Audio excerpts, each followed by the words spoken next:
Léontine.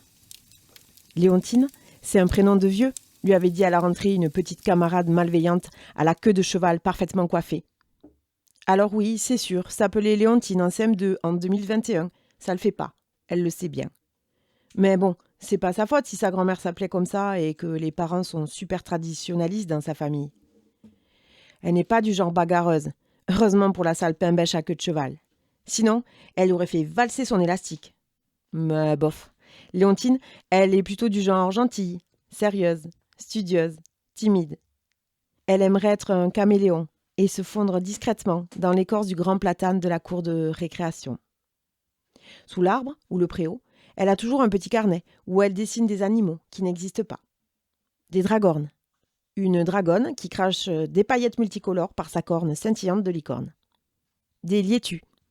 Un lièvre à carapace qui ne va pas vite, sauf sur l'autoroute parce qu'il a le même système que sur la Batmobile. Un ourzel. Un ours qui a de longues jambes très fines qui lui permettent de manger du miel très haut dans les ruches sauvages, mais aussi de détaler très vite lorsque les surveillantes d'alvéoles le coursent pour le piquer. Foultitude de dessins donc. Assise, loin des autres, ces petits sauvages qui lui font peur, souvent. À part Gabriel.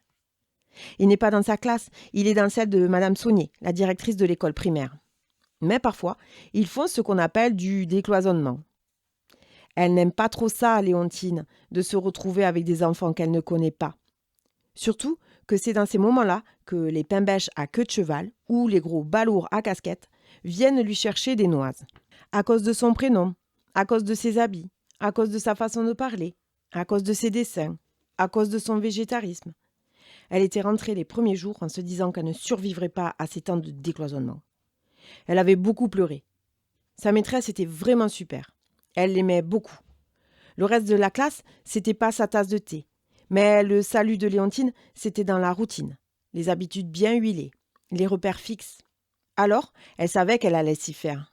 Mais se retrouver dans une autre classe avec une autre maîtresse et des cancrelats fort désagréables, ça, non, c'était au-dessus de ses forces.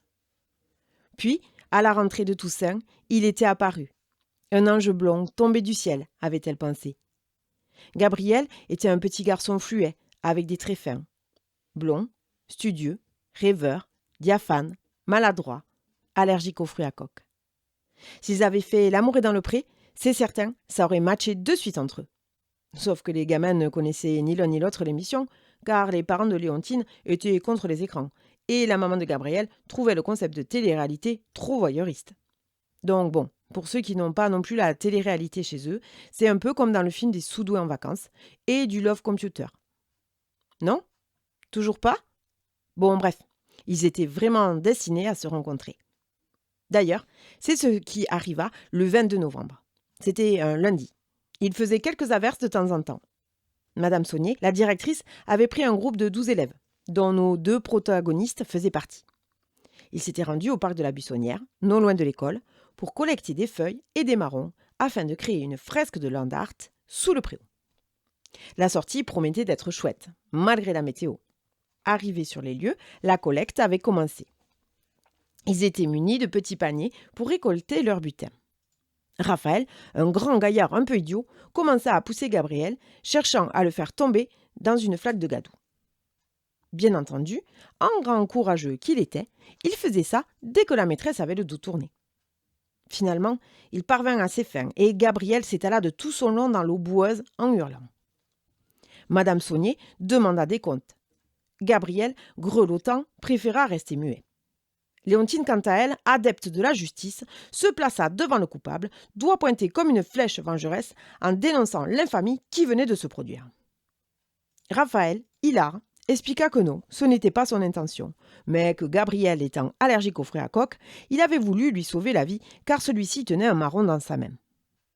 La maîtresse écourta donc la sortie afin de ramener Gabriel, transi de front en classe. Ce dernier dut abandonner ses affaires dans un sac en plastique pour enfiler les habits de secours très peu coordonnés. Il fut installé près du chauffage avec une tisane chaude, pendant que le reste de la classe terminait l'activité d'art plastique. Léontine lui jetait des coups d'œil inquiets. Elle imaginait l'élu de son cœur transporté en urgence par un hélicoptère à cause d'une pneumopathie sévère. Des vents violents détourneraient l'hélicoptère qui s'écraserait dans les montagnes. Gabriel se retrouverait alors à l'article de la mort, cerné par des loups affamés. Fiévreux et semi-aveugle à cause de la nuit tombante, il chuterait dans un ravin, se brisant les 2 jambes. Heureusement, elle fut ramenée à la réalité par la maîtresse qui secouait son bras pour lui signaler que c'était l'heure de la récréation. Alors, elle quitta à regret la classe en emportant l'image d'un Gabriel triste et frigorifié. Elle s'activa durant le temps de pause pour réaliser l'idée qui venait de germer dans son cerveau. À son retour en classe, elle s'approcha timidement de Gabriel et déposa comme une offrande sur ses genoux recouverts d'une couverture en laine très moche, un papier à carreaux plié en 4. Ils se regardèrent furtivement, étonnés tous les 2 de l'audace de Léontine. Ils rougirent comme 2 coquelicots un matin de printemps. Elle s'éloigna, tandis que Gabriel, précautionneusement, dépliait ce qu'il pensa être une missive. Ce qu'il découvrit à l'intérieur le fascina. Un Stegosaurus cacahuètus. C'était inscrit, comme au musée, sous le dessin.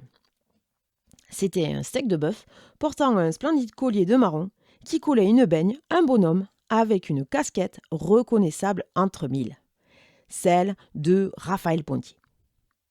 Il sentit dans sa poitrine une sorte de joie intense. Il éclata de rire sous le regard inquiet de sa maîtresse.